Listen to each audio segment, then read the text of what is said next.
지번에 대해서 살펴봤고요. 자, 요약 강의부터는 여러분들이 부피가 그렇게 크지를 않으니까요.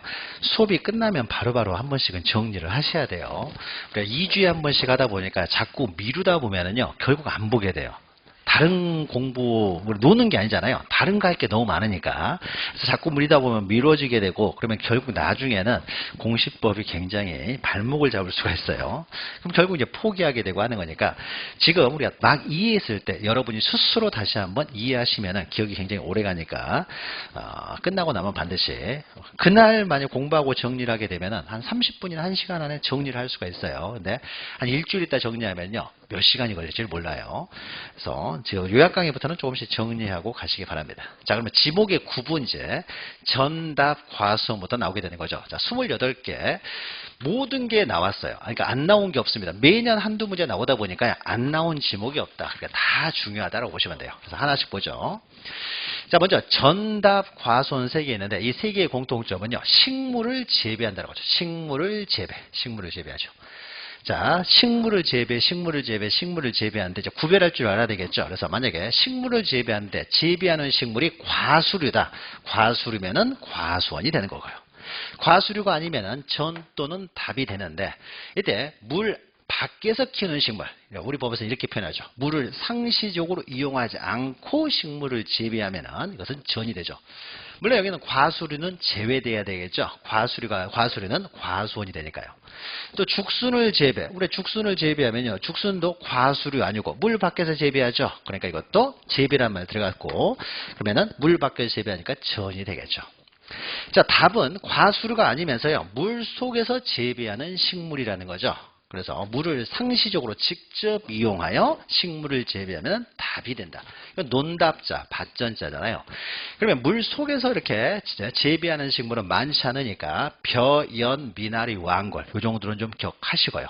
벼, 연, 미나리, 왕골. 더 중요한 건 앞에 있는 거예요. 물을 상시적으로 직접 이용하여 식물을 재배하면 답이 된다는 거죠. 그래서 식물의 종류에 따라서 전답 과수원을 구별하고요. 마지막에 이제 과수원이에요. 과수원 내에 있는 주거용 건축물 부지는 D라는 거죠. 만약 여기 과수원이 있는데 여기다 주거용 건축물을 줬어요. 이거는 주거를 위해서 특별히 만든 것이죠. 과수원을 위해서 만든 건 아니잖아요. 그러니까 주거를 위해서, 그러니까 처음부터 원래 용도가 무엇이었느냐, 이건 주거를 위해서 만든 거예요. 자, 그래서 과수원만 팔 수도 있고요, 주택만 팔 수도 있는 거예요. 그러니까 이 집은 누구든지 이사 가서 살 수가 있는 거예요. 그러니까 용도가 과수원을 위해서만 존재하는 존댓 목적의 용도가 아니라는 것이죠. 과수원만 따로 사고 팔 수도 있고, 과수원 팔 때 집도 반드시 팔아야 되는 건 아니잖아요. 자, 그래서 과수원 내에 있는 주거용 건축물 부지는 이건 주거용 건물을 위해서 그 처음부터 만들어진 건물 부지이기 때문에요. 그래서 당연히 D가 된다. 기억하시면 되죠. 그러니까 다만 이렇게 나오는 것들 중요하다고 했습니다. 자, 그 다음에 이제 목장용지죠. 자, 목장용지는요, 이제 대 관련 목장 생각하면 되겠죠. 가축들 풀먹으라고 이제 초지가 조성된 토지. 초지를 재배하는 게 아니에요. 재배해버리면은 전으로 들어가야 되는 거죠. 여기는 재배가 아니라, 재배라는 거는 내다 팔기 위해서 재배하는 것이고요. 그냥 초지가 조성됐을 뿐이에요. 그리고 각종 축사부지들이 다 이제 과수원이, 아니면 목장용지가 됩니다. 여기서도 마찬가지로 목장용지 내에 과수원과 마찬가지로 주거용 건축물이 있을 경우는 이건 주거를 위해서 특별히 만든 거예요. 주거를. 목장만 팔 수도 있고 주거용 건축만 팔 수도 있고, 그러니까 목장 안 하는 사람도 얼마든지 이사 와서 살 수 있기 때문에 이것은 독립적이에요. 그러니까 독립적인 용도를 보는 거예요. 독립적인, 처음부터 어떤 용도를 만들었는지 독립적인 용도를 보는 거죠. 이거는 주거용 건축물은 주거만을 위해서 독립적으로 존재하는 건축물 부지이기 때문에 이것은 목장용지는 별개로 존재할 수가 있기 때문에 이것은 D가 되는 거죠. 그래서 목장용지나 과수원 내에 있는 주거용 건축물 부지는 D가 된다. 기억하시면 되죠. 자, 그럼 우리가 28가지 지목 중에서 2개를 외워야 되는 거죠. 나머지는 명칭을 통해서 우리가 다 이해할 수 있는데 2개를 외워야 되는데 그 중에 하나가 임야, 또 하나가 잡종제예요. 임야는 외워야 돼요. 자, 산림 원야를 이루고 있을 때만 임야가 됩니다. 그러니까 가장 중요한 것은 이제 산림 원야라는 단어도 중요하고요. 넓어야 돼요. 산림 또는 벌판, 이렇게 넓어야 되고, 그 다음에 7가지가 있습니다. 그래서 수림지, 중림지, 암석지, 자갈땅, 모래땅, 습지, 황무지, 이건 암기를 하셔야 돼요. 암기 안 하면요, 황무지 그러면은 잡종지로 혼동할 수가 있어요. 합종지가 아니라 임야다. 또 습지 그러면 물이 고여있기 때문에 유지와 혼동할 수가 있는 거죠. 유지가 아니라 임야다.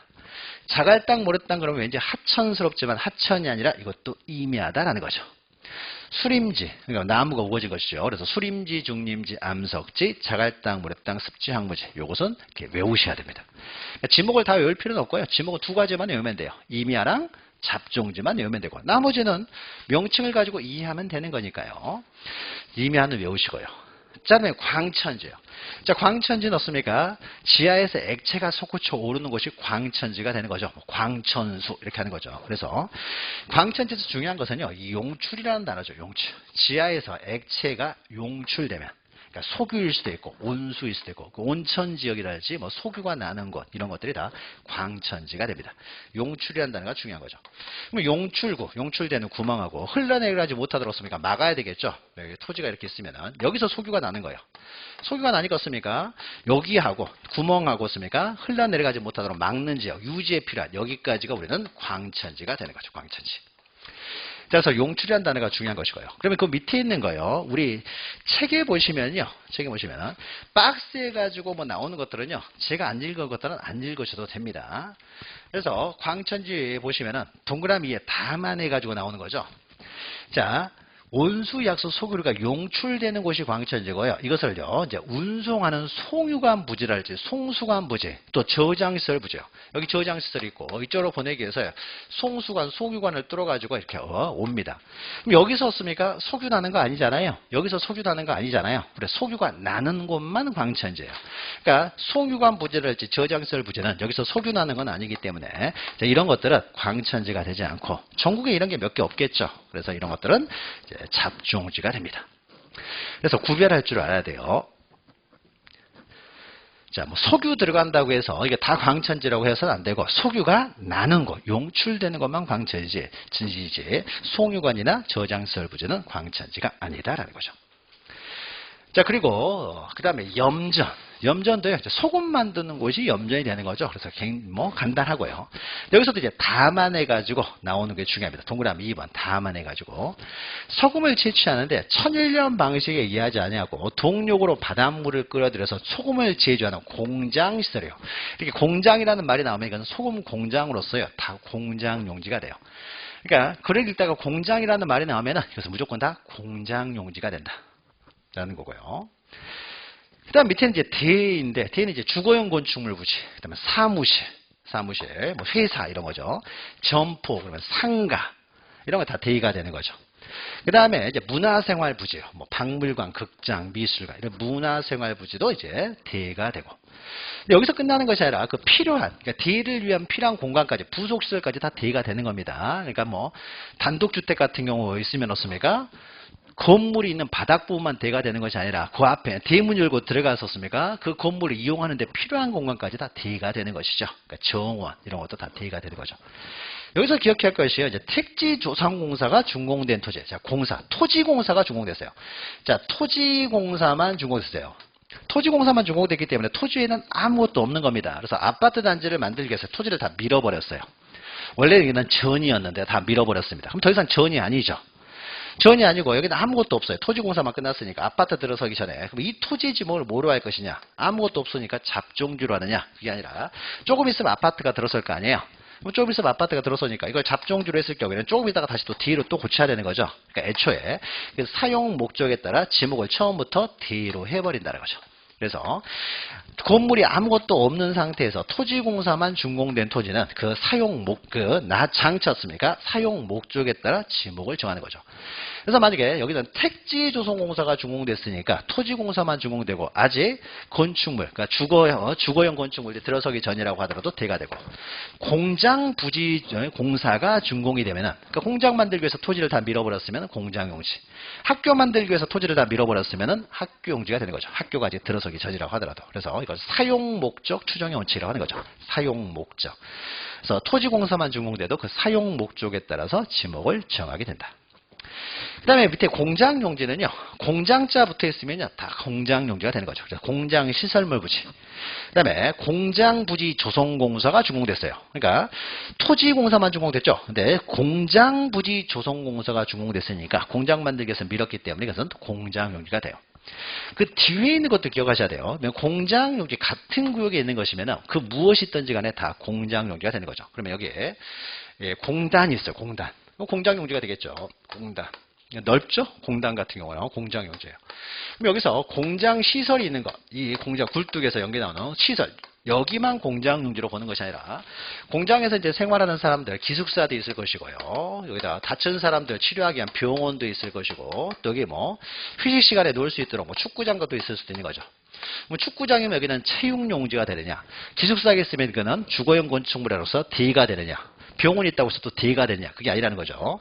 여기 공장용지 단지 안에 있는 것은요, 다 공장 사람들만 이용하죠. 여기 기숙사에 아무나 이상할 수 있는 게 아니죠. 공장 사람들만 이상하는 거죠. 이 병원도 공장 사람들만 이용하는 거죠. 일반인 이용하는 게 아니에요. 이 축구장도 공장 사람들만 이용하지 일반인 이용하는 게 아니에요. 그러니까 우리가 과수원이나 목장용지 내에 있는 주거용 건축물 부지는요, 아무나 들어가 살 수 있다는 거죠. 아무나 들어가서 살 수 있기 때문에 그건 대가 됐지만 여기는 아무나 들어가서 살 수 있는 곳이 아니에요. 공장 사람들만을 위해서 존재합니다. 따라서 공장 안에 있다 그러면요, 다 공장용지예요. 그 무엇이든지 간에 다 공장용이다 기억하시면 돼요. 그 다음에 공장용지하고 비슷한 것이요, 그 다음에 학교용지죠. 그러면 학교 안에 있으면요, 다 학교용지예요. 학교 안에도 기숙사, 체육관, 양호실 뭐 여러 가지 있겠죠. 이런 것들은 일반인이 이용할 수 있는 게 아니에요. 학생들만을 위해서 존재하는 곳이니까 이건 다 학교용지가 됩니다. 학교 안 그러면 다 학교용지다 기억하시면 되고, 그 다음 우리가 이제 주차장이 좀 많죠. 주차장. 주차는 용어에서 나오죠. 주차하는 곳이에요. 근데 주차인데요, 처음부터 어떤 용도로 만들어진 토지냐 거기에 따라서 지목을 정한다고 했죠. 임시적으로 이용됐을 때는요, 우리는 지목을 변경하지 않는다고 했어요.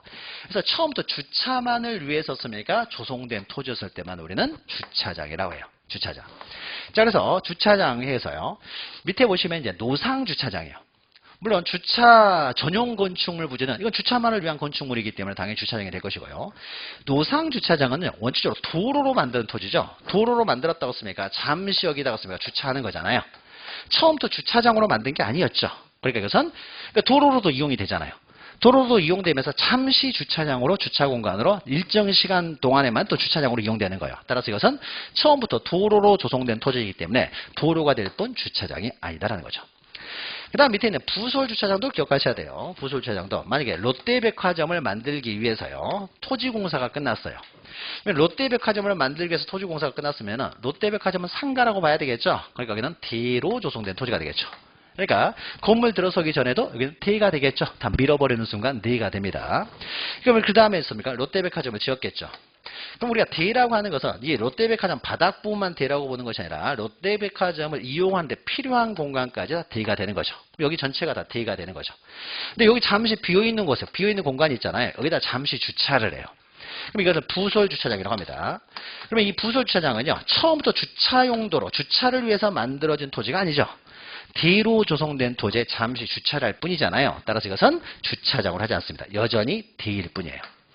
다만 롯데백화점 오는 사람들이 이제 주차하는 공간이 필요하잖아요. 그래서 인근에 좀 떨어져 가지고요, 인근이었으니까 주차 공간을 따로 만들었어요. 이건 주차만을 위해서 조성된 토지죠. 인근에 있는 부설주차장, 이건 주차만을 위해서 씁니다. 특별히 조성된 토지잖아요. 그래서 인근에 있는 부설주차장은요, 주차장으로 본다는 거죠.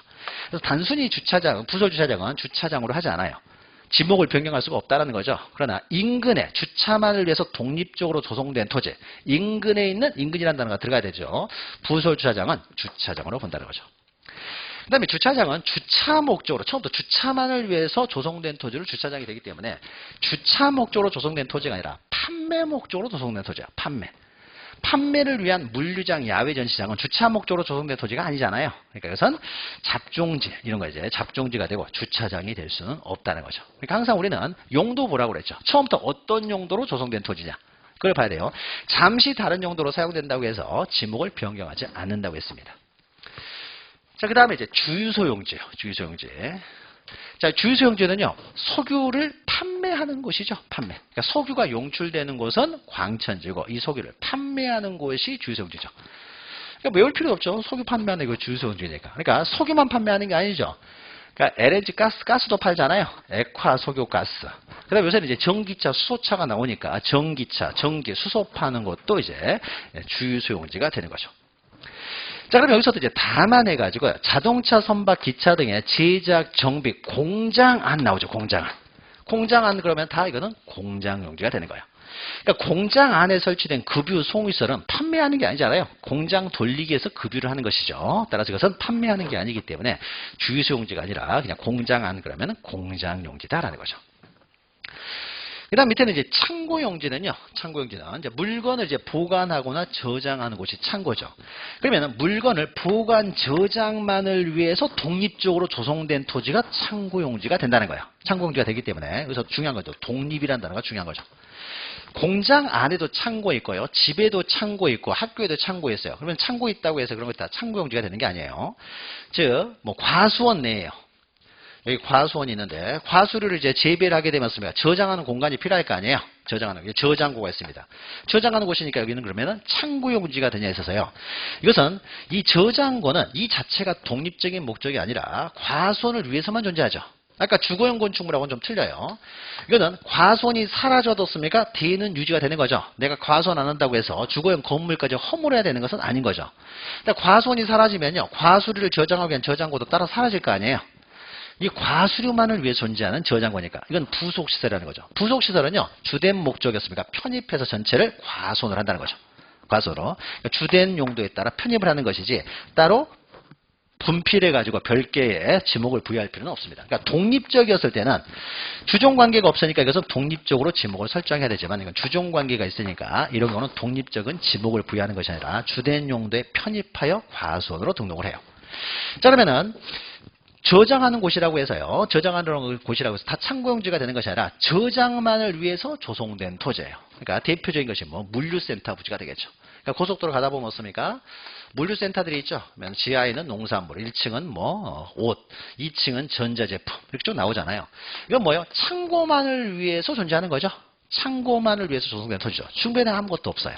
물류센터 부지 이런 것들이 이제 창고용지가 됩니다. 독립이라는 단어가 중요한 것이죠. 자, 그 다음에 이제 도로가 있죠, 도로. 도로도 이제 여러 개 있어가지고 도로만 단독으로 나온 적도 있어요. 이렇게 여러 개 있다 보니까. 자, 도로는요, 누구나 이용할 수 있어야 도로가 돼요. 일반 공중이 이용할 수 있어야 돼요. 차가 다니는, 아니면 사람이 다니는, 보행이나 이제 차량이 자유롭게 다닐 수 있으면 도로가 됩니다. 자, 그러면 구체적으로 이제 도로로 개설된 토지, 당연히 도로가 되겠죠. 도로법에서 도로로 개설된 토지, 도로가 될 것이고요. 그 다음에 고속도로 휴게소 부지요. 이것도 좀 기억하셔야 되겠죠. 그럼 우리가 휴게소, 여기 도로 다니다 보면 여기 휴게소가 있어요. 고속도로 다니다 보면은. 그러면 이 휴게소는요, 여기 매점 있고 식당이 있으니까 이걸 상가로 봐가지고 뒤로 할 것이 있어서요. 이 휴게소는 그 자체가 목적이 아니라 도로를 위한 부속시설물일 뿐인 거예요. 고속도로가 사라지면 이 휴게소도 사라지겠죠. 보통 고속도로 휴게소는요, 외진 곳에 있잖아요. 일반인들은 어떻습니까? 여기서 라면 사 먹지를 못해요. 도로 이용객만 이용할 수 있도록 되어 있는 거죠. 그래서 고속도로를 놓게 되면 반드시 휴게소도 같이 만들어지는 거죠. 그리고 도로가 사라지면 휴게소도 사라지는 거죠. 자, 그래서 이 고속도로 휴게소는요, 도로의 부속시설물일 뿐이에요. 그러나 국도나 지방도로변에 있는 휴게소는 어떻습니까? 이런 경우는 아무나 와서 사 먹을 수 있잖아요. 국도나 지방도로, 우리 이거 요 앞에 있는 길들. 이런 거는 아무나 와서 이거 이용할 수가 있잖아요. 도로 이용객만 이용하는 게 아니죠. 그러니까 도로만을 위한 부속시설물이 아니기 때문에 이런 건 대가 되겠죠. 독립적이니까. 그러나 고속도로 휴게소는요. 고속도로가 사라지면 사라질 운명의 종된 목적. 이 도로만을 위해 존재하기 때문에 이것은 도로로 보고요. 그다음에 우리가 도로는요, 누구나 이용할 수 있어야 돼요. 그래서 이쪽에도 필지가 있고 이쪽에도 필지가 있었을 때요, 누구나 이용할 수가 있는 거죠. 그래서 적어도 2필지 이상으로 진입을 한다는 것은 누구나 이용할 수 있는 거예요. 근데 여기서 도로를 딱 들어갔더니요, 길을 따라 들어갔더니 한 필지밖에 없어요. 한 필지밖에 없으면 어떻습니까? 이 길은 요 사람만 이용하겠죠. 이 토지 소유자만 이용할 거 아니에요. 일반인들이 이용하는 게 아니잖아요. 그러니까 이런 것들은 도로가 아니에요. 적어도 2필지 이상으로 진입을 해야 되지 한 필지로 진입하는 통로는요, 도로라고 보지 않는다는 거죠. 그 다음에 도로와 관련돼서요, 맨 위에 있는 내용이 되는 거죠. 동그라미에 담아내가지고요. 이것도 중요하죠. 단지 안에 설치된 통로요. 그럼 여기 아파트 단지가 여기 1단지, 여기 2단지, 3단지, 4단지. 여기는 이제 가운데 도로가 있어요. 여기는 누구나 이용할 수 있는 거죠. 아파트 사는 사람들만 이용하는 길이 아니잖아요. 그러니까 이건 도로예요. 근데 여기 1단지에 이제 여러 건물들이 이렇게 있는데 여러 동이 있죠. 그러면 이 안에 있는 통로들이요. 이 안에 있는 통로들은 어떻습니까? 누구나 이용할 수 있는 게 아니죠. 차단기 설치해가지고 못 들어오게 막을 수 있는 거죠. 그러니까 여기는 뭐예요? 아파트 소유자들의 사유지예요. 공동으로 소유하는. 그래서 못 들어오게 막아버릴 수도 있는 거죠. 그래서 뭐 인접하는 이웃들까지 막 싸우고 하는 거죠. 철조망 쳐가지고 여기서 못 들어오게 막 막아버릴 수 있죠. 해도 상관없는 거죠. 우리 내 땅이니까. 남은 사람이었으면 내 땅에 들어와서 막 놀고 있어요. 애들이 놀이터 들어와서 막을 수 있는 권리는 있습니다. 그렇죠? 우리 땅 들어오는 것을 침입을 막을 수는 있는 거죠. 근데 인간적으로 좀 너무한 거 아니냐, 뭐 이런 문제가 있을 뿐인 거지. 막을 수는 있는 거예요. 사유지죠. 그래서 단지 안에 설치된 통로, 아파트 단지 아니면 되고요. 공장 단지 안에 설치된 통로, 공장 안 그러면 다 공장 용지라고 했죠. 공장 안. 공장 사람들만 이용할 거 아니에요. 원칙적으로 이건 아파트죠. 거기 사는 사람들만 이용하는 공간이죠. 다른 사람들은 이 사람들의 허가받고 들어가야 되는 거예요. 그러니까 이것은 대나 공장 용지가 되지 아무나 이용할 수 있는 곳이 길이 아니기 때문에 도로가 아니다라는 거죠.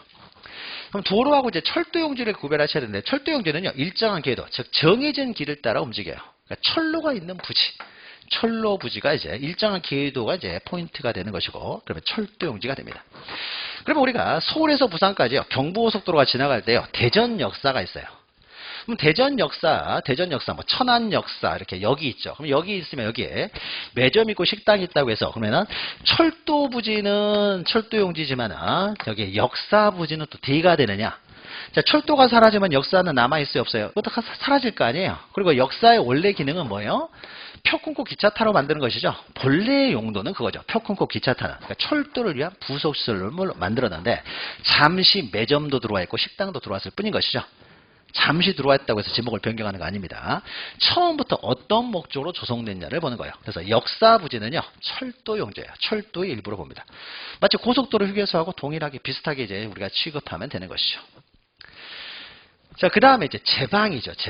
제방인데요. 제방.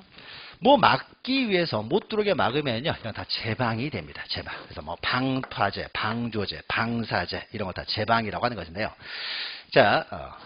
저희 유물에 여기 있나요? 근데 요것은요, 그렇게 아주 중요한 내용이 아니고 예전에 한번 나왔던 것인데, 아주 오래전에 나왔던 것인데요.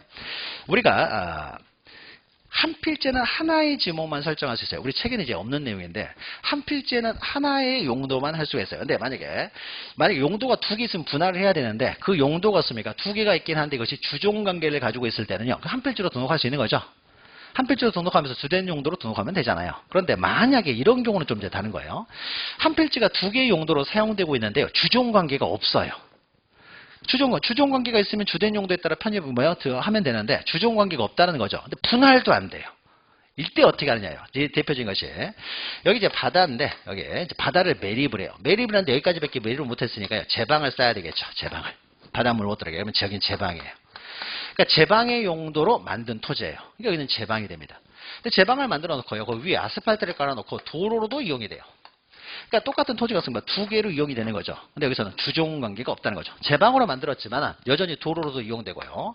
그러니까 이렇게 하나의 토지가 제방도로 뒤중으로 이용되고 있는 거죠. 그랬을 때 이제 지목을 어떻게 할 것이냐죠. 그럼 이때요. 만약에 더 이상 제방의 용도는 이용이 안 돼요. 오로지 도로로만 이용이 됩니다. 그러면 제방 용도로 더 이상 이용이 안 되기 때문에 도로로 지목을 변경을 해야 되겠죠. 근데 여전히 제방 용도로도 이용이 되고 있어요. 도로로도 이용이 되고 있고. 그러면 이때는 지목을 변경할 것이냐 말 것이냐에 있어서 먼저 제방으로 조성된 토지잖아요. 그리고 제방 용도가 존속하기 때문에 이때는 먼저 이제 독립적으로 존재했던 용도, 그 용도 제방을 도로로, 그러니까 제방이 우선되고 도로로 지목을 변경할 수 없다는 거죠.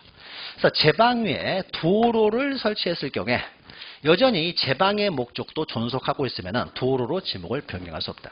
자, 이것을 등록 선후의 원칙 이렇게 표현해요. 예전에 등록 선후의 원칙에서 나온 적이 있어요. 이렇게 등록 선후. 그러니까 무엇이 먼저 등록됐느냐.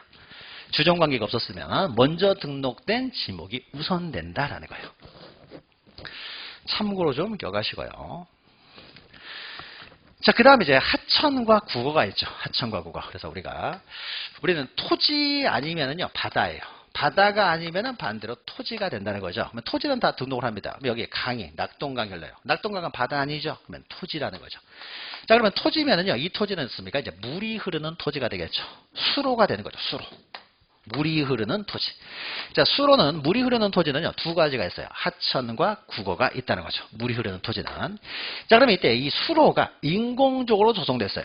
인공적으로 이렇게 파가지고 운하를 만들었다는 거죠. 운하. 자, 그러면은 인공적으로 만들었으면요. 이런 것들은 대규모든 소규모든 다 국어라고 합니다. 국어는요. 도랑을 나타내는 한자예요. 도랑은 우리가 만들죠. 도랑을 만들어요. 그러니까 인공적으로 만들었으면은 대규모 소규모 구별하지 않고 다 국어라고 봅니다. 그런데 자연수로예요. 자연수로. 인공적으로 만든 게 아닙니다. 그러면 다시 이걸 둘로 나누는 거죠. 그래서 대규모냐, 소규모냐를 나눠가지고요. 만약에 자연수로가 대규모이면은 하천으로 봐요. 대표적인 것이 강이 되겠죠. 강은 하천으로 봅니다.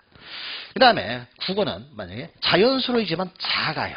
소규모면은 이제 국어라고 해요, 여전히. 그러면 국어에 해당되는 것이요. 계곡. 아니면은 개천 있죠. 실개천, 이런 것들. 시골 가면 어떻습니까? 개천 하나씩은 마을에 조금만 흐르잖아요. 이런 것들은 다 국어가 돼요. 국어, 계곡이나. 그래서 자연수로는 대규모냐 소규모냐에 따라서 또 나뉜다는 거죠. 먼저 국어부터 보면요. 인공수로 나오면 다 국어예요. 인공수로. 수로를 만들면 둑 이런 것도 만들겠죠. 이런 건 부수적인 내용이니까 핵심어만 잘 기억하시면 돼요. 인공수로 나오면 다 국어가 된다. 자연수로이긴 하지만은 이것이 소규모면 또 국어가 된다. 그러면 이제 하천은 어떻게 됩니까? 인공수로는 아니고 자연수로 중에서 대규모만 하천이 되겠죠. 근데 여기서 이제 하천이 나오면서 이게 자연수로만 하천이 되는데 소규모면은 또 국어가 되기 때문에 대규모만을 말하게 되겠죠. 하천은. 그래서 이제 수로는 이제 하천과 국어가 있다. 기억하시면 되고요. 자, 그 다음으로는 만약 물이 흐르는 토지, 수로면은 국어 아니면 하천이 되는데요. 여기에 물이 고여 있어요. 고여 있으면은 유지가 됩니다. 물을 저장하고 있다는 거죠. 고여 있거나 저장하고 있어요.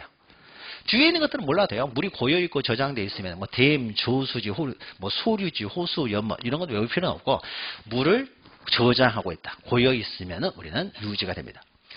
자, 유지도 또 기억해야 될 것이요. 만약 여기서요. 이 물이 고여 있는 토지에서 연왕고를 재배를 합니다. 그러면 식물을 재배하면 전답과선으로 가야 되죠. 그러니까 물속에서 식물을 재배하니까 답이 돼야 되겠죠. 연왕고를 재배하면 답이 돼요. 여기서는 연왕고를 자생하고 있대요. 재배하는 게 아니죠. 재배하는 게 아니니까 전답과선으로 갈 수는 없는 것이고요. 그러니까 그냥 물이 고여 있을 뿐인 거죠. 자생하고 있으면 그냥 물이 고여 있는 토지일 뿐인 것이죠. 그래서 자생하면은 유지, 재배하면은 답 이렇게 하는 거죠. 그 다음에 밑에 양어장은요. 이 물이 고여 있는 토지에서요. 물고기를 키워요. 식물을 재배하면 답이 되겠죠. 근데 물고기를 키워요. 그러면 이제 양어장이 되는 거죠. 양어장. 자, 그래서 인공으로 조성된 수산생물의 번식, 양식, 그러니까 양식장이 있다는 거죠. 물고기를 키우는. 그러면 이것은 양어장이 돼요. 그러면 양어장은요, 바다에 가두리 양식장도 있을 것이고, 육상에도 있을 수 있는데, 바다에 있는 가두리 양식장, 이런 거 어떻습니까? 이건 바다일 뿐인 거죠. 토지가 아니니까 지목이 없어요. 육상에 있을 때만 우리는 토지라고 될 것이고, 육상에 있을 때만 양어장이라는 지목이 부여되겠죠. 바다는 지목이 없으니까요. 자, 그 다음 밑에는 수도용지가 있는데, 수도용지는요, 물이 흐르는 길이긴 하네요. 물길 그러면은, 우리가 물길은 하천 또는 국어라고 하는데, 만약에 그 물이요, 수돗물이 지나가요. 수돗물. 그러면 수도용지가 됩니다. 수도용지에서는 여기는 수도라는 말은 없지만요, 요걸 기억하셔야 돼요. 물을 정수하여 공급. 이게 수돗물이죠. 수돗물이 만들어지고 공급되고, 수돗물이 지나가는 것들, 이런 건 다 수도용지가 돼요. 그러니까 물을 정수하여 공급. 그러면은 우리는 수도용지가 된다. 수돗물이 지나가면 다 수도용지다 생각하시면 됩니다. 자, 그 다음에 공원이요. 자, 공원에서 핵심적인 용어는 위에 있는 일반 공중의 보건, 휴양, 정서생활 다 필요 없고요. 반드시 이 말이 들어가야 돼요. 국계법. 자, 국토의 계획 및 이용에 관한 법률이라는 말이 들어갔을 때만 우리는 공원이 되는 거예요. 그러니까 만약 시험 문제에서요. 일반 공중의 보건, 휴양 및 정서생활에 이용하기 위한 시설을 갖춘 토지의 지목은 뭐냐? 그럼 모르는 거예요. 이 말이 안 나오면은요, 공원이라고 할 수가 없어요. 그 시설로서요, 국계법에서 공원 녹지로 결정 고시가 되어야만 공원이 되는 거예요. 그러니까 아무리 공원처럼 이용된다고 하더라도 국계법에서 결정 고시가 안 됐으면요, 이건 공원이 아니에요. 그러니까 여기서 국계법이 반드시 들어가야 공원이 돼요. 그래서 포인트는 이제 국계법이죠. 국계법에 의해서 공원 녹지로 결정 고시되어야 공원이 되기 때문에 국계법이 아니라 자연공원법상 국립공원이나 도립공원, 군립공원이요. 자, 이런 것들은 국계법에 안 들어갔죠? 그러니까 공원이 아니에요. 공원이라는 명칭을 사용하고 있을 뿐, 이것은 그냥 산일 뿐인 것이죠? 그러니까 임야일 뿐인 거예요. 임야를 그냥 갑자기 하룻밤 자고 일어났는데요. 국립공원으로 지정이 된 것 뿐이잖아요. 우리는 용도를 가지고 지목을 설정하는 거예요. 그러니까는 국립공원 이런 것들은 국계법 안 들어가면 다 이건 공원이 될 수가 없어요. 임야일 뿐인 것이고, 묘지공원은요 국계법이 아니에요. 도시공원 및 녹지 등에 관한 법률에서 이제 이루어지고 있어요. 묘지공원. 자, 그러면 공원자가 붙었지만 없으면 국계법 안 들어갔죠? 그럼 공원이 아니에요. 그럼 묘지공원은요, 이것은 묘지죠. 본래 목적은 묘지잖아요. 근데 공원처럼 조성이 됐을 뿐인 것이죠. 그러니까 이것은 묘지일 뿐이지 공원이 아니다. 그래서 공원에서 가장 중요한 단어는 국계법. 이게 안 들어가면은요, 절대 공원이 될 수가 없다라는 거죠. 그 다음 밑에 이제 채용용지죠. 채용용지는 어떻습니까? 이제 일반 국민, 누구든지 이용할 수 있어야 돼요. 물론 돈 내고 이용을 해야 돼요. 무료로 할 수는 있지만 돈을 내고 이용하든지 간에 일반 국민이 이용할 수 있어야 돼요. 그러니까 체육활동하는 거예요. 여기서 핵심은 이제 체육활동이죠. 체육활동을 하기 위해서 씁니까? 조성된 토지예요. 조성된 토지라든지 조성된 건축물 부지라든지 체육활동을 위한 곳이에요. 국민의 체육활동을 위한 것입니다. 그 체육활동 들어가면은 다 이제 채용용지가 되는 거죠. 자, 그런데 여기서 체육활동도 있어. 여기서 어떻습니까? 체육활동만을 위해서 독립적으로 조성된 토지야 되겠죠? 항상 독립성이 있어야 되기 때문에 체육활동만을 위해서 독립적으로 조성된 토지였을 때만 우리는 체육용지라고 하지. 만약에 체육활동만을 위해서, 처음부터 체육활동만을 위해서 조성된 토지가 아니었을 경우에는요, 체육용지가 또 안 된다는 거죠. 다시 말해서 영속성, 독립성이 미흡해요. 없어요. 그러니까 대표적인 게 이런 거죠. 만약에 우리가 상가에 있어서 없습니까? 상가 이렇게 있는데, 상가 부지니까 그냥 대가 되겠죠? 대가 돼요. 그러면 지하 1층, 1, 2, 3층, 4층까지 있어요. 여기 실내였으면 실내 수영장에 들어왔어요.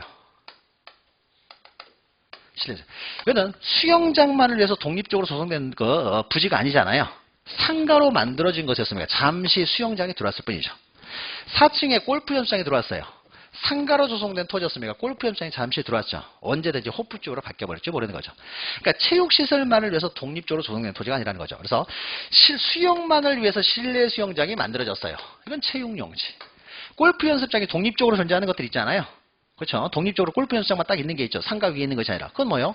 독립적으로 골프 연습만을 위해서 독립적으로 조성된 토지니까 그것은 채용용지가 되겠죠. 근데 이것은 대였습니까? 잠시 들어가 있는 거잖아요. 이런 것들 어떻습니까? 독립성이 미흡하다는 거죠. 그러니까 이런 것들은 체육시설만을 위해서 독립적으로 조성된 토지가 아니니까요. 이건 채용용지로 하지 않습니다. 그러니까 상가 안에 있는 실내 수영장, 태권도 도장, 골프 연습장 이런 것들은 독립성이 없기 때문에 이것은 대로 하지 않는다. 자, 그 다음에 유수를 이용하고 있어요. 자, 카누장이라든지요. 요트장을 만들었는데 카누장, 요트장이 중요한 게 아니에요. 여기 유수를 이용한다. 이게 중요한 거예요. 카누장, 요트장을요 독립적으로 만들었어요. 아예 카누만을 위해서 아니면 요트만을 위해서 딱 시설을 만들었어요. 미사리 조정 경기장 인공적으로 만들었어요. 인공적으로 만들면 어떻습니까? 당연히 체육용지가 되겠죠. 근데 인공적으로 어떻습니까? 새로 조성된, 특별히 이렇게 체육활동만을 위해서 조성된 토지가 아니라 강이나 아니면 계곡에서요 잠시 카누, 요트 타고 있다는 거죠. 유수를 이용하고 있기 때문에 어떻습니까? 독립적으로 조성된 토지가 아니라는 거죠.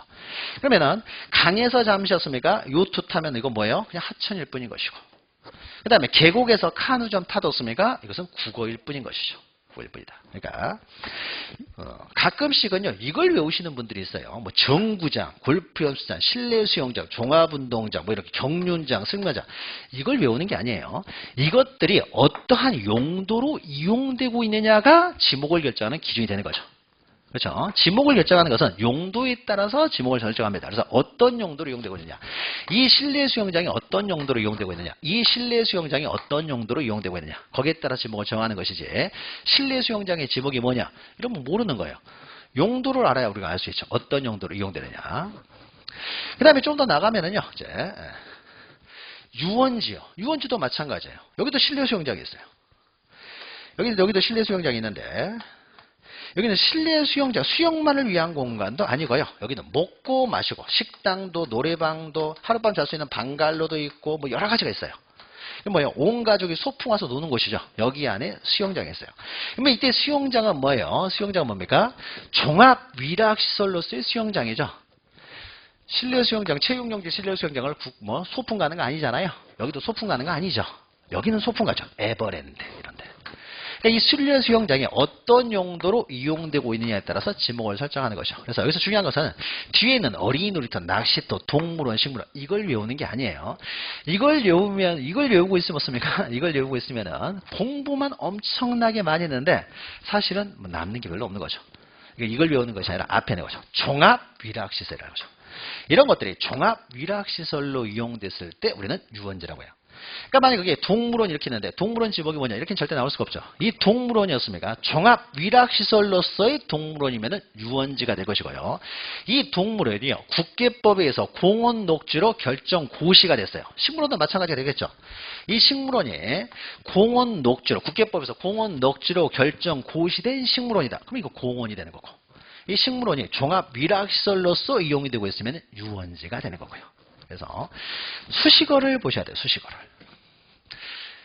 우리 모의고사 같은 데 보면은요. 이렇게만 잠깐 이렇게 내고 야영장의 지목이 뭐냐, 경마장의 지목이 뭐냐 이렇게 가끔 나오는 문제 있는데 실제 시험에서는 이렇게 절대 안 나옵니다. 너무 단순하게 된 것이고요. 이 야영장이 어떻게 이용되고 있느냐예요. 그러니까 반드시 수식어를 줘야 되겠죠. 일반 공기계, 위락, 휴양 등 종합시설물, 종합적으로 갖춘 야영장의 지목은 뭐냐? 그럼 우리가 알 수가 있는 거죠. 단순히 야영장의 지목이 뭐냐 그러면 야영장이 어떻게 이용되느냐에 따라서 지목이 틀려지잖아요. 틀려지기 때문에 우리는 지목을 알 수가 없는 것이죠. 그렇죠. 항상 수식어가 나와야 돼요. 나와야 돼요. 실제 시험에서는요, 다 수식어를 줘요. 여러분들이 나중에 이제 기출문제를 보고, 지금 보고 계신 분도 계시겠지만, 기출문제를 보면요, 반드시 수식어가 주어지지, 수식어 없이 이렇게 주어지는 경우는 없어요. 그러면 답이 없어요. 답이 없는 거죠. 수식어를 보셔야 된다. 자, 이 정도 이제 유원지는 이렇게 보고요. 그 다음에, 자, 그러니까 우리가 그 야영장도 야영장이 이제 새롭게 여기에 들어왔는데, 과거에는 야영장이요, 그냥 산 넘어갈 때 야영만 했어요. 그냥 임야일 뿐이었어요. 지리산 넘어가다 보면 중간에 야영장이 있죠. 그냥 임야였어요, 임야. 그냥 산 넘어가는 과정에 잠시 그냥 멈췄다 가는 거잖아요. 근데 지금 어떻습니까? 야영장을 이제 야영만을 위해서 조성된 토지들이 있죠. 야영장 소풍가잖아요. 그래서 거기 가서 이렇게 수도도 돼 있고 별거 다 시설이 다 갖춰져 있잖아요. 그러니까 이제 종합위락시설로 썼습니까? 야영장이 또 이용되고 있어요. 그럼 그 야영장이 이렇게 종합위락시설로서 이용됐을 때 이제 유원지가 되는 것이죠. 야영장 간판 있다고 다 유원지가 되는 건 아니에요. 이럴 때 유원지가 되는 거예요. 야영장 영업하려면 그 돈 받고 하는 거죠, 그거. 그러려면 다 등록해서 하는 거예요. 그래서 다 조성을 하죠, 토지를. 야영장으로 토지를 다 조성을 하고. 그 다음에 습니까 종합위락시설로서 이용이 되면. 그러니까 가족들이 소풍 가는 곳이라 생각하시면 되는 거죠, 유원지는. 자, 그리고요, 이제 종교용지요. 종교적 목적으로 이용되면 이제 다 종교용지가 되는 거죠. 이것도 종교용 목적도 이용되는 것도, 앞에서 비슷했는데, 만약에 교회만 덜렁 이렇게 있으면요, 이거는 종교적 목적으로만 이용되는 토지니까 당연했습니까? 종교용지가 되겠지만요, 상가 4층이었습니까? 여기 상가니까 이건 대가 되겠죠, 당연히. 이 4층이었습니까? 교회가 잠시 임대에 들어갔다고 해서 이것이 종교용지로 지목이 변경되는 건 아니죠. 잠시 다른 용도로 이용되고 있을 뿐이잖아요. 그것도 4층만. 이런 경우는 이제 종교용지로 지목을 변경해서는 안 되죠. 그러니까 처음부터 독립적으로, 그러니까 처음부터 종교적 목적으로만 조성됐다. 그러니까 처음에 어떤 용도로 조성이 되느냐, 이걸 기억하셔야 되고, 만약에 이 공간을요, 이 교회에서 전부 다 사버렸어요.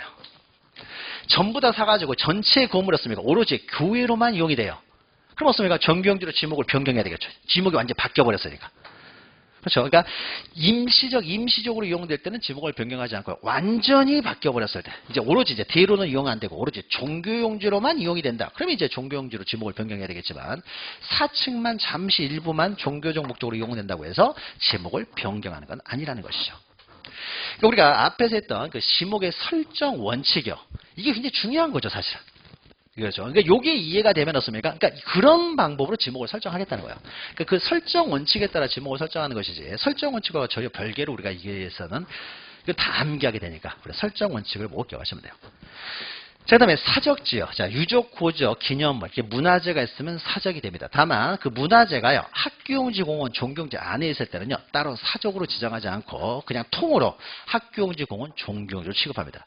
그래서 불국사니까 습니까? 종교용지가 되겠죠. 절이니까 불국사, 종교용지가 되겠죠. 그럼 여기에 이제 다보탑, 석가탑, 문화재들이 굉장히 많이 있습니다. 이런 것들을 다 사적지로 해서 별개의 필지로 등록하는 것이 아니라 종교용지 안에 있으면요, 별도의 필지로 등록하지 않고 그냥 통으로 종교용지로 등록을 하고요. 학교 안에 있는 문화재들이 있어요. 오래된 건물 같은 경우는 사적으로 지정되잖아요. 그럼 이런 경우도 씁니까? 따로 별도 필지로 사적지로 하지 않고 전체를 그냥 한꺼번에 그냥 학교 용지로 한다는 거죠. 도심 안에서도 문화재들이 있죠. 도심 안에서도 문화재들이 이렇게 있으면 어떻습니까? 이 부분들을요, 문화재가 있으면 이 부분을 공원으로 조성을 하죠. 공원으로 조성한 다음에요, 국계법에서요, 공원으로 결정을 딱 합니다. 고시를 해요. 그럼 어떻습니까? 공원이 되는 거죠. 그럼 공원 안에 문화재 있다고 하더라도 이건 다 통으로 다 공원으로 취급을 합니다. 공원으로. 그래서 학교용지, 공원, 종교용지 안에 있는 문화재들은요, 따로 사적지로 하지 않고 통으로 공원, 종교용지, 학교용지로 취급한다. 그 다음에 이제 묘지예요. 묘지에서 중요한 단어는 이제 시체나 유골이 되겠죠. 시체나 유골이 있으면 다 묘지가 됩니다. 자, 그러면 묘지공원은 시체가 있으니까 묘지가 되고요. 보관시설은 유골이 있으니까 묘지가 돼요. 그럼 여기서도 이제 기억해야 될 것이 밑에 있는 거죠. 묘지 관리를 위한 건축물이죠. 자, 그러면 묘지는요, 보통 시외에 있죠. 보통 몇만 평씩 하잖아요. 공동묘지들. 몇만 평씩 이렇게 있어요. 그럼 여기 묘가 엄청나겠죠. 그러면 이런 것들이었습니까? 여기서 수익이 많이 생기진 않겠죠. 그러니까는 몇만 평 된다고 하더라도 수익이 많지 않기 때문에 세금을 많이 걷어들이진 않아요. 근데 이제 보통 공동묘지 가게 되면요, 가운데였으면 관리사무소가 있어요. 지하 1층, 지상 3층 뭐 이렇게 해가지고. 지하에 보통 이제 매점이 있어요. 그러니까 꽃을 미리 가져갈 수도 있지만 꽃을 깜빡 잊고 안 가져왔어요. 매점에서 꽃 사잖아요. 그리고 여기 커피숍도 있고 식당도 있죠. 교회에 나갔다 들어와야 되니까 어떻습니까? 도시락 싸갈 수도 있지만은 안 싸갔을 때는 여기서 밥 먹을 거 아니에요. 그럼 여기서 수익이 생기는 거예요, 묘지는. 그럼 여기는 뭐예요? 일반적인 상가와 다를 게 없죠. 여기는 상가로 세금 걷어야 되겠죠. 세금 걷어야 되니까 어떻습니까? 묘지 관리를 위한 건축물 부지는 따로 대로 한다. 대로 세금을 걷겠다라는 것이죠. 그래서 관리를 위한 건축물 부지. 이거는 뭐예요? 여기는 시체가 있는 게 아니잖아요. 장사하기 위한 거죠. 장사죠. 상가. 그러니까 뭐예요? 장사를 위해서 특별히 쓰면 만든 거예요. 이거는. 그래서 여기는 세금을 대로 걷겠다는 거죠. 이 기억하시면 되죠. 자, 그럼 여기까지 하게 되면요, 이제 어느덧 27가지가 다 끝났고, 이제 28번째, 잡종이죠. 그러니까 임야를 제외하고는요, 그 명칭 가지고 우리는 다 이해할 수 있잖아요. 명칭 가지고. 그러니까 몇 번 이렇게 읽으면은요, 우리가 또 기본 강의시간은 굉장히 길게 설명을 했었는데, 이해만 하면은요, 지목도 씁니까? 외울 거 하나도 없다는 거죠. 임야랑 잡종지만 외우면 됩니다. 자, 그러면 잡종지는 외워야 된다고 그랬죠. 자, 갈대밭, 실외에 물건을 쌓아두는 곳, 돌을 캐내는 곳, 흙을 파내는 곳, 야외시장, 공동물. 그러니까 27가지 지목 어디에도 해당되지 않는다는 점. 또 어디에 넣기가 애매하면은요, 다 잡종지로 집어넣어버립니다. 그럼 여기서 이것도 다 외우면 좋겠지만요, 적어도 요건 기억하셔야 돼요.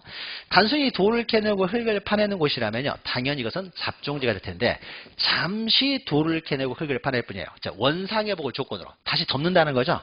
원상회복을 조건이기 때문에 잠시 돌을 캐내고 흙을 파내면 어떻습니까? 잡종지로 지목을 변경해서는 안 되죠. 원래 지목이 유지돼야 될 거 아니에요. 도로에서 어떻습니까? 잠시 흙을 팠을 뿐이에요. 그럼 여전히 도로죠. 지목을 잡종지로 변경하지 않는다는 거죠. 그래서 우리 책에서도 거기 그 잡종지 해가지고요, 13페이지 맨 밑에 그 박스 보시면 이에 담안에서 원상회복을 조건으로 돈을 캐려고 흙을 파내는 곳은 원상회복 조건이 중요한 건 아니죠. 이런 경우에는 임야로 한다가 아니라요, 잡종지로 지목을 변경하지 않는다. 이게 정확한 표현이죠. 도로에서 흙 파면 어떻습니까? 그냥 도로일 뿐인 것이고, 공장에서 흙 파면 그냥 공장 용지일 뿐이라는 것이죠. 그러니까 임야로 한다가 아니라 원래의 지목이 유지가 되는 것이지 잡종지로 지목을 변경하지 않는다가 정확한 표현이 되는 거죠. 자, 그 다음에 밑에 보시면 이제 변전소, 송신소, 수신소, 송유시설. 송유시설은 어떻습니까? 우리가 했죠. 송유시설. 송유관 부지 뭐 이런 것들은 그러니까 광천지가 아니라 잡종지라고 했죠. 그래서 이걸 힌트로 해가지고 뭐 수신소, 송신소, 그러니까 소규를 보낸다. 그럼 전기를 보내는 뭐 변전소, 송신소 연결해서 우리가 송유시설은 우리가 했으니까 이걸 가지고 우리가 유출을 하는 거고요. 자, 그 다음에 여객 자동차 터미널이요. 예전에는 단순히 터미널 그러면 주차장으로 봤어요. 그러니까 버스들 주차하는 곳이죠. 거기 종점에서 다 주차를 해놔야 될 거 아니에요. 그래서 보통 거기는 주차장이에요. 보통 일반적인 버스 차고지 같은 경우도요, 일반적 주차장이 될 텐데요. 여객 자동차 터미널 해가지고요, 그러니까 강남 고속버스 터미널 뭐 이런 거예요. 그럼 강남 고속버스 터미널은 어떻습니까? 버스 주차만 하는 것이 아니라 거기 어떻습니까? 뭐 백화점도 있고요, 극장도 있고요, 여러 가지 복합시설로 이용되죠. 그러니까 이런 용도가요, 과거에는 어떤 용도로 사용이 됐는데 지금은 이제 용도가 막 바뀌는 경우들이 있죠. 그러니까 복합시설로서 이용이 됩니다. 그럼 이런 경우는 어떻습니까? 단순히 주차장으로 할 수는 없는 거죠. 주차장으로서 없기 때문에 여객 자동차 터미널, 여기는 식당이 있고 뭐 아니, 식당만 있는 게 아니죠. 뭐 극장이 있고 뭐 백화점이 있고 하니까 이거는 잡종지를 집어넣는 거예요.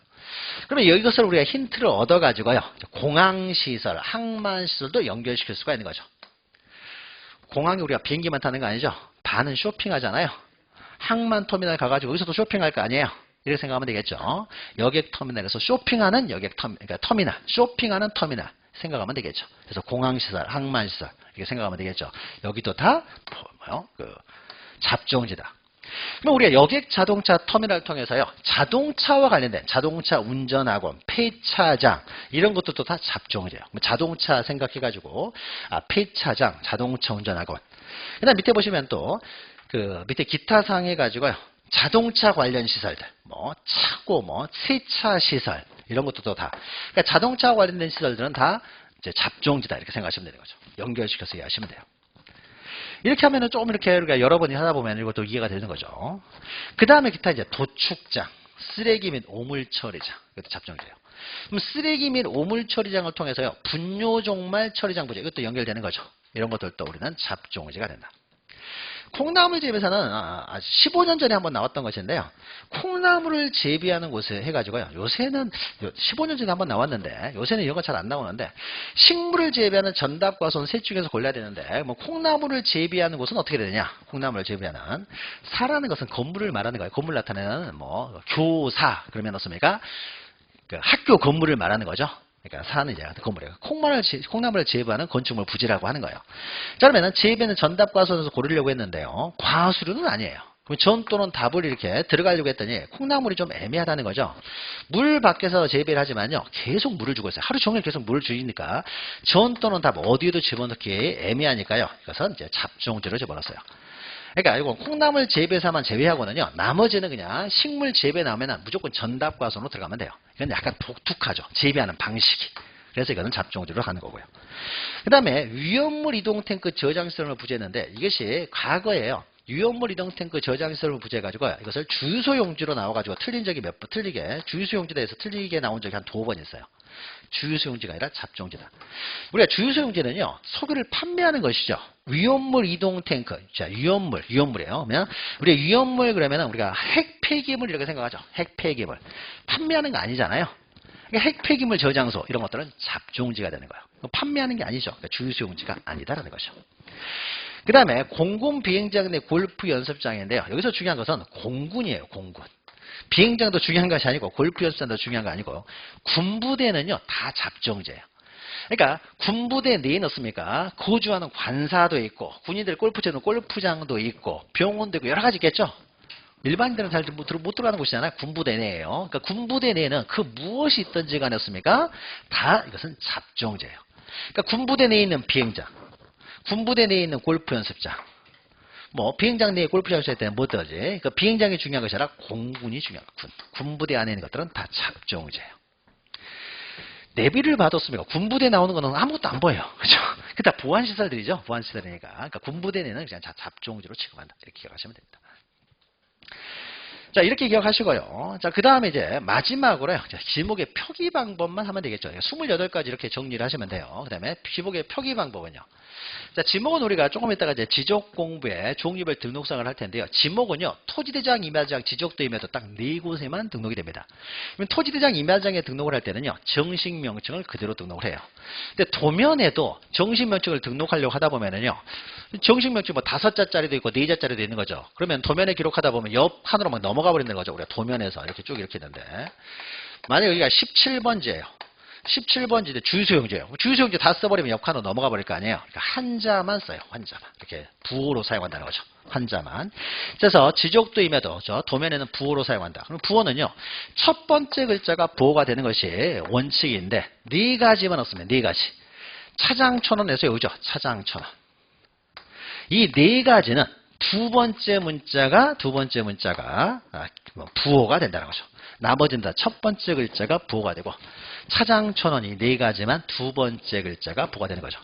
그래서 주로 시작되는 것은 주유소용지하고 주차장이 2개가 있다는 거죠. 그래서 단순히 주 그러면 주유소용지를 말하고 주차장은 차자로 표기를 하고요.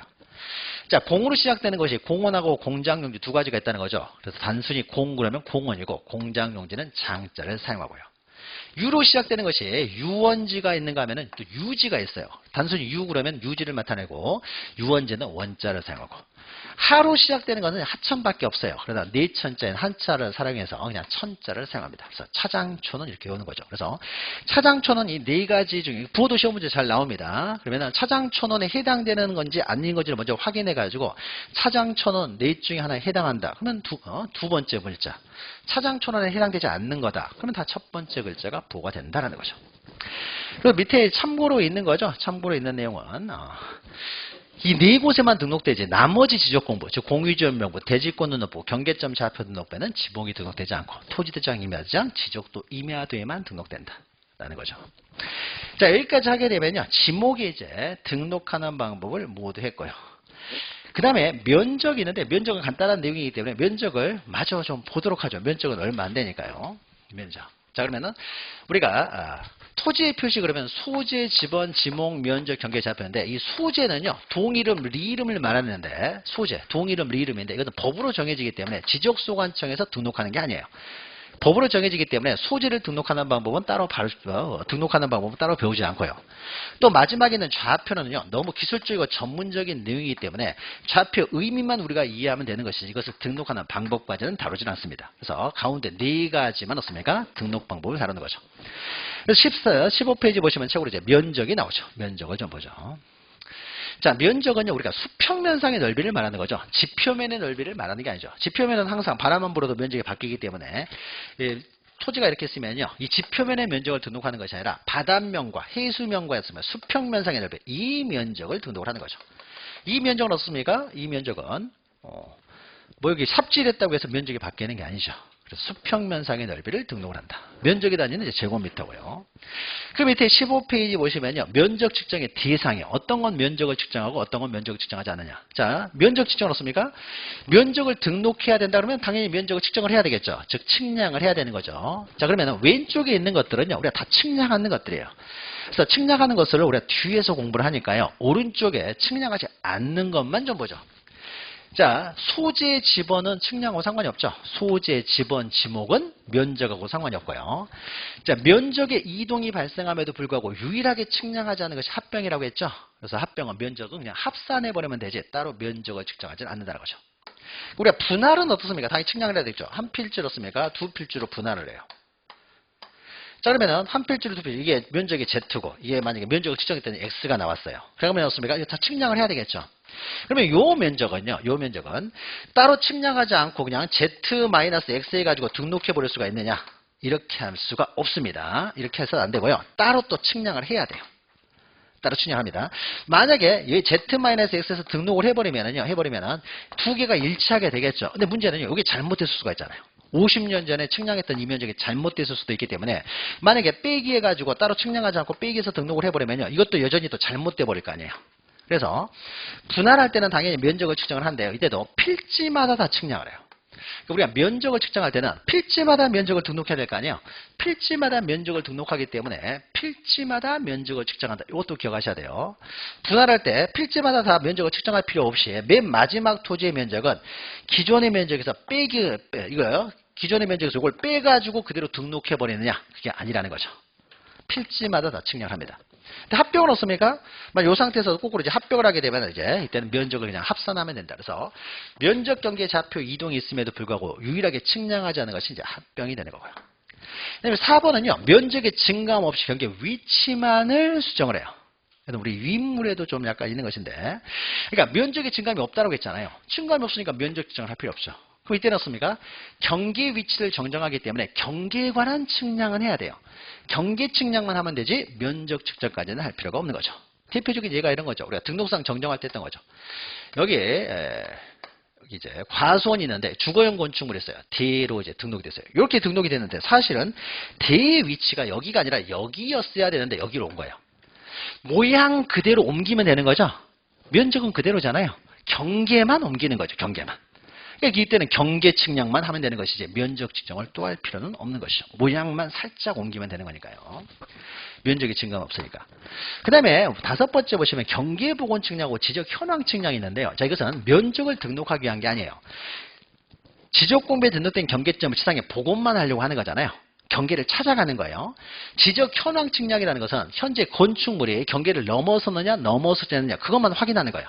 건축물의 위치를 확인하는 것이 바로 그 경계를 넘어섰는지 확인하는 것이 지적 현황 측량. 경계에 관한 다툼이 생겼을 때 지적공부에 등록된 경계점을 지상에 복원하는 것이 경계 복원 측량이에요. 이건 면적을 등록하는 게 아니잖아요. 따라서 면적 측정을 할 필요가 없습니다. 다만 원칙적으로 면적을 측정할 필요는 없는데요. 만약 경계 복원 측량이랄지 지적 현황 측량을 하는 과정에서 정확하게 경계를 복원하고 지적 현황을 정확하게 확인하기 위해서 건축물 위치를 확인하기 위해서 만약에 면적 측정이 필요하면은요. 우리 책에는 여기는 없지만은 면적 측정이 필요하면은요. 면적 측정을 할 수는 있어요. 이거는 제 유인물에 있는 것이에요. 유인물에 그 10페이지에 보시면요. 10페이지에 있는 것인데 우리 책에서는 요게 이제 없어요. 그냥 원칙적으로 하지 않는다만 나와 있는 거죠. 원칙적으로는 하지 않는다. 측정하지 않는다. 나와 있어요. 원칙적으로 측정하지 않으면 어떻습니까? 예외적으로 측정할 수도 있다는 거죠. 그래서 예외적으로 면적 측정이 수반되면은요, 이럴 때는 면적을 측정을 할 수는 있습니다. 그럼 이때는요, 면적을 등록하기 위해서 측량하는 것이 아니라 좀 더 정확하게 경계복원 측량, 지적 현황 측량을 하기 위한 필요에 의해서 하는 거기 때문에 필요한 만큼만 측량하면 되는 것이지 면적을 필지마다 다 면적을 측정할 필요는 없는 거죠. 이거는 뭐예요? 위에 있는 것들은 다 면적을 등록하는 거예요. 등록할 때는 필지마다 다 측량을 해서 등록하지만은 이것은 면적을 등록하는 측량이 아니기 때문에 필지마다 측량할 필요는 없다는 거죠. 나머지는 다 면적 측정, 면적을 등록할 때는 다 면적 측정을 한다는 거죠. 이건 우리가 뒤에 토지 이동하다 보면 다 나오는 내용이죠. 다 나오는 내용이니까 넘어가시고요. 그 다음에 넘기시면요. 우리 책에서 16페이지 보시면요. 면적의 결정 방법 이렇게 있는데요. 면적의 측정 방법이 안 나오죠. 그래서 10페이지 보시면 면적을 측정은 어떻게 하느냐. 측정 방법도 먼저 기억하죠. 면적을 측정하는 방법. 이 면적, 수평면상의 넓이를 어떻게 측량하느냐에 있어서요. 땅파 가지고 평평하게 만든 다음에 측량하는 게 아니라고 했죠. 이 토지가 어떻습니까? 도면에 이제 옮겨졌을 거 아니에요. 경계가 등록이 돼 있어요. 그러면 도면이 평면도잖아요. 그래서 도면 위에서 수평면상이 넓으니까 이 도면 위에서 면적을 측정한다는 거죠. 도면 위에서 면적을 측정해요. 그럼 도면 위에서 면적을 측정하는 기계가요. 우리는 전자면적 측정기라고 이렇게 생겼어요. 그래서 도면, 바탕에 있는 게 도면이에요. 도면에 섰습니까? 선을 따라 움직이다 보면 어떻습니까? 이 면적이 딱 나오는 기계가 있다는 거죠. 그래서 도면 위에서 전자면적 측정기를 올려가지고 선을 따라 움직이면서 면적을 측정합니다. 그러니까 먼저 그러면 면적을 측정하기 위해서 뭐부터 만들어져야 돼요? 도면부터 만들어져야 되겠죠.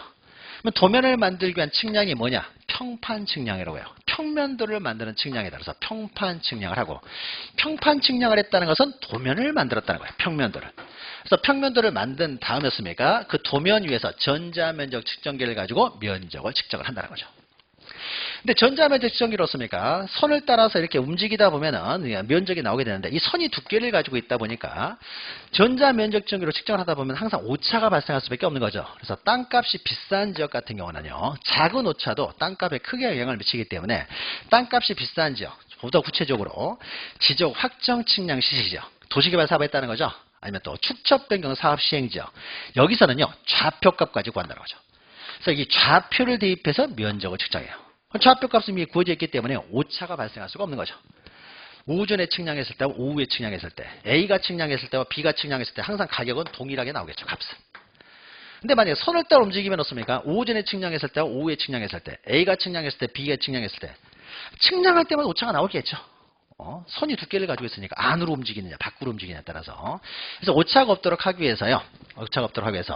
일정한 지역, 그러니까 경계점을요. 좌표로 구하는 지역들이 있다는 거죠. 경계점을 좌표로 이제 등록해 놓은 지역들이 있다.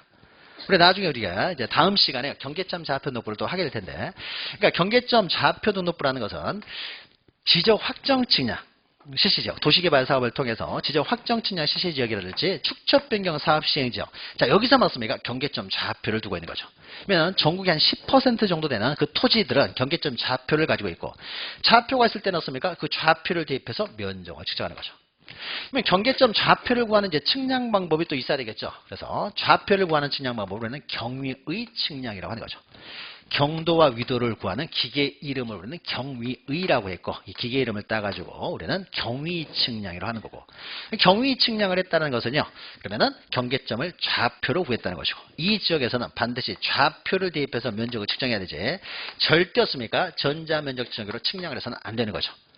전자면적 측정기로 측정하지 말라고 일부러 좌표를 구했는데 좌표 구해놓고 전자면적 측정기로 측정해버리면은 좌표를 구한 의미가 없는 거죠. 그래서 우리가 뒤에서 하겠지만 경계점 좌표 등록부에 그 좌표가 등록되어 있는 지역, 즉 경위 측량을 실시했던 지역, 경계점 좌표 등록부에 등록된 지역은요, 모든 측량은 다 좌표랍니다. 모든 측량은 다 좌표란다. 그래서 면적을 측정하는 방법이 이제 두 가지 방법이 있다는 거죠. 자, 그래서 면적을 측정해서요, 이제 값이 나왔어요. 그랬을 때 이제 결정하는 방법이죠. 자, 그럼 우리 책에 16페이지에 있는 표가 있는데요. 제 유인물에는 11페이지의 표가 있고요. 근데 우리 책의 16페이지 표에는요, 좀 오류가 있습니다. 거기에 600분의 1 경계점 좌표 등록부에 등록된 지역에서요, 최소 등록, 그 다음에 측정해가지고 나오죠. 그러면요, 600분의 1 축척 지역에서는 경계점 좌표 등록부에서 좌표에서 면적을 측정할 수 있습니까? 좌표가 없잖아요. 좌표는 어디에서만 좌표로 측량해요? 경계점 좌표 등록부 시행지역에서만 좌표가 있으니까, 그러니까 좌표 면적 계산법에 따라 좌표로 측량하는 지역은요, 경계점 좌표 등록부에 등록된 지역만 가능한 것이고, 600분의 1 지역은 어떻게 측량해요? 천자면적 측으로 측량할 수밖에 없잖아요. 좌표가 없으니까. 자, 그러니까 그 좌표 면적 계산법이라고 하는 것은요. 그러니까 경계점 좌표 등록부에 등록된 지역만 좌표로 측량하고, 그러니까 경계점 좌표 등록부에 등록된 지역이요. 이렇게 경계점 좌표 등록부에 등록된 지역은요, 보통은 다 500분의 1로 되는 것이 일반적이에요. 도시개발 사업이랄지 축척 변경 사업하게 되면 다 500분의 1 축척을 사용합니다.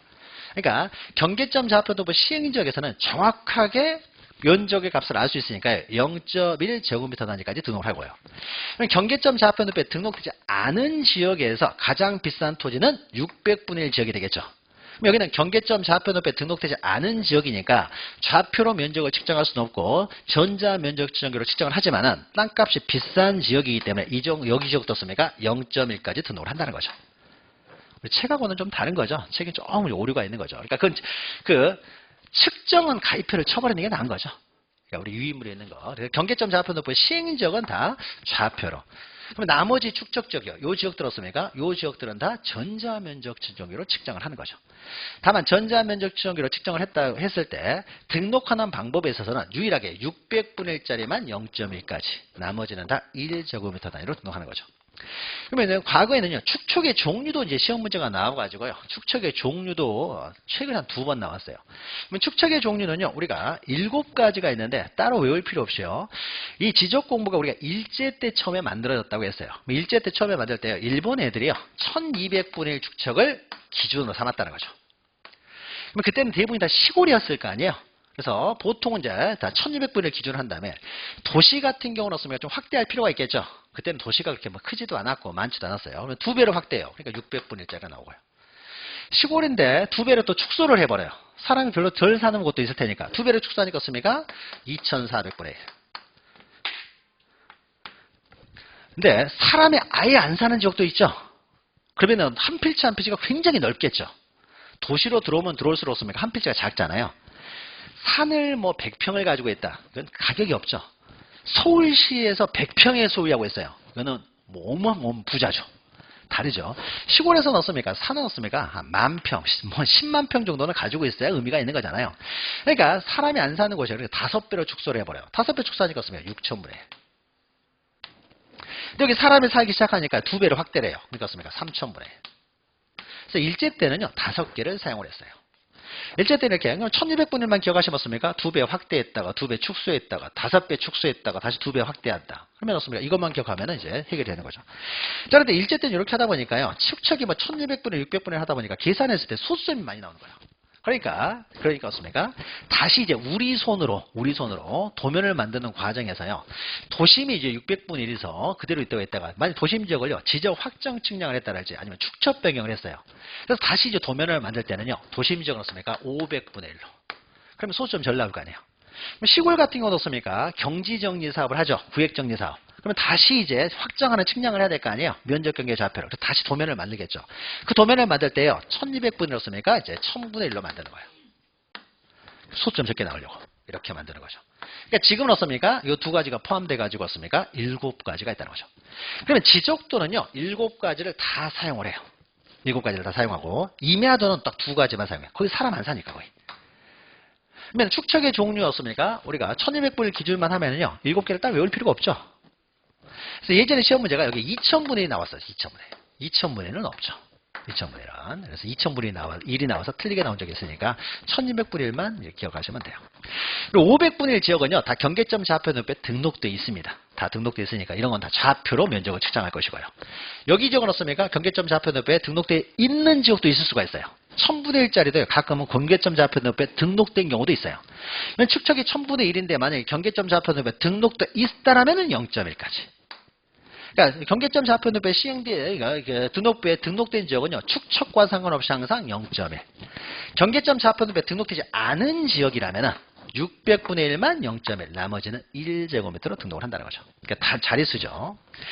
자, 그러면은 우리가 밑에 있는 것부터 보시면요. 그러면 이제 반올림을 해야 되겠죠? 반올림. 그래서 1제곱미터까지 등록을 하는데 뒤에 이제 끝수가요. 1에서 끝나는 것이 아니라 소수점이 있다라는 거죠. 그러면 뒤에서 0.5를 초과하면 올리고 0.5 미만이면 버리고 일반적인 반올림하고 동일한 거예요. 근데 0.5로 정중앙에 있다는 거죠. 그럼 이것을 올릴 것이냐 버릴 것이냐에 있어서 수학적으로는 올리기로 약속을 했지만은 그래 버리면은 오차가 계속 생겨나기 때문에 그런 오차를 없애기 위해서 0.5로 끝났을 때 이것도 반올림을 하는 거죠. 그래서 0.5로 끝났을 때는 앞에 숫자가 홀수이면 올리고 0이나 짝수면 버리면서요. 0.5도 반올림을 한다는 거죠. 무조건 올려버리면 어떻습니까? 실제 면적의 합계보다요. 지적구에 등록된 면적의 합계가 점점 더 커져버리기 때문에 정확하게 면적의 실제 토지의 면적하고 지적구에 등록된 면적의 합계가 오차를 줄이기 위해서 0.5도 반올림을 합니다. 자, 여기서는 최소 단위가 1제곱미터이기 때문에 1제곱미터 미만은 다 1로 등록을 하는 거죠. 그러니까 0.4가 되든 0.1이 되든지 간에 다 1로 등록하는 거고. 여기는 0.1까지 등록하는 지역도 마찬가지가 되겠죠. 여기서는 이제 소수점 첫 번째 자리까지 0.1까지 등록하기 때문에 0.05 초과하면 올리고 0.05 미만이면 버리고 0.05로 딱 떨어졌을 때 이것도 습니까? 이럴 경우에도 이제 이것도 반올림을 하는 거죠. 그래서 앞자리, 구하고자 하는 숫자, 그러니까 0.1의 자리, 바로 앞자리를 봐가지고 홀수면 올리고 0이나 짝수면 버리고. 여기는 최소 단위가 0.1이기 때문에 어떻습니까? 0.1 미만은 다 0.1로 하는 거죠. 방금 설명했던 것을요, 우리 제 유인물에 보시면요, 거기에 예시가 있으니까 예시를 가지고 한번 확인을 해보죠. 실제 시험 문제에서는요, 일반적인 이야기만 나오기도 하고요, 아니면 구체적인 예가 나와서 맞추라는 문제도 나와요. 계산해야 되겠죠. 그럼 먼저 뭐 어려운 건 아니죠. 굉장히 간단한 거예요. 우리 어렸을 때 반올림 하잖아요. 반올림. 자, 그러면은요, 일반적으로 1의 자리까지 등록하는 지역, 즉 경계점 좌표 등록부나 600분의 1 지역이 아닌 지역이면서 1제곱미터까지 등록하겠죠. 그럼 여기다 끊으면 되겠죠. 1까지. 근데 뒤에 끝수가 있네요. 그럼 반올림 해야 되겠죠. 4잖아요. 그럼 버려야 되겠죠. 자, 여기 1까지 등록하는데 여기 6이네요.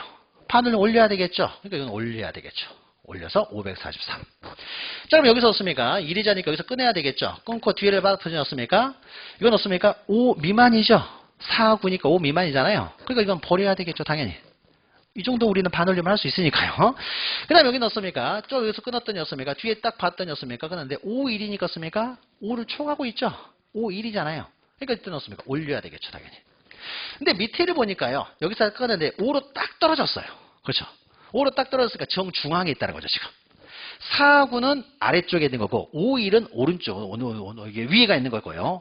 5는 어떻습니까? 정중앙에 있다는 거죠. 정중앙에 있으면 이것도 반올림 한다고 했죠. 그래서 5, 1이면 당연히 올리는데 5로 떨어졌어요. 그럼 어떻습니까? 앞에 숫자를 보는 거죠. 짝수죠? 버려야 되겠죠. 근데 여기서도 어떻습니까? 여기다가 딱 끊었는데 5로 딱 떨어졌다는 거죠. 5, 1이면 올리는 거예요. 5로 떨어졌어요. 그러면 어떻습니까? 이건 앞에 숫자를 또 봐야 되겠죠. 홀수죠. 홀수니까 이건 올려야 되겠죠. 여기 1의 자리까지 구하기 때문에 어떻습니까? 1 미만은 다 1로 등록한다. 그럼 똑같은 방법이죠. 여기는 0.1까지 등록하잖아요. 그럼 여기서 넣습니까? 어디서 끊어야 돼요? 경계점 좌표 등록부 600분의 1 나오면요. 여기서 끊어야 되겠죠. 여기서. 여기서 끊어가지고 어떻습니까? 이렇게만 딱 등록하려고 했더니 뒤에 끝수가 있잖아요. 또 붙어 있어요. 4니까 어떻습니까? 5 미만이죠. 버려야 되겠죠. 여기서 딱 끊었는데 여기는 6이잖아요. 5를 초과하고 있죠. 올려야 되고 그러시고. 여기서 딱 끊었는데 4, 9잖아요. 그럼 5 미만이죠. 버려야 되겠죠. 자, 여기서 또 끊어가지고 5, 1이에요. 5를 초과하고 있네요. 5, 1이니까. 이건 올려야 되겠죠. 근데 여기서 넣었습니까? 딱 끊어졌는데 여기는 5로 딱 떨어졌잖아요. 그럼 이제 앞에 숫자를 봐야 되겠죠. 이제. 짝수죠. 버려야 되겠죠. 여기서 딱 봤더니였습니까? 5. 딱 끊어 떨어졌어요. 근데 앞에 이제 숫자를 봤더니 홀수예요. 이건 올려야 되겠죠. 여기는 최소 단위가 없습니까? 0.1이기 때문에 0.4 나오면 여기는 0.4로 등록하면 되는데 0.1 미만 0.04이면 이제 0.1로 등록하는 거죠. 자, 그래서 요게 구체적인 예도 이렇게 나올 수가 있기 때문에 요 내용을 좀 기억하시면 됩니다. 자, 경계를, 그러니까 면적을 했고요. 잠시 쉬었다가 경계부터 또 이어가도록 하겠습니다.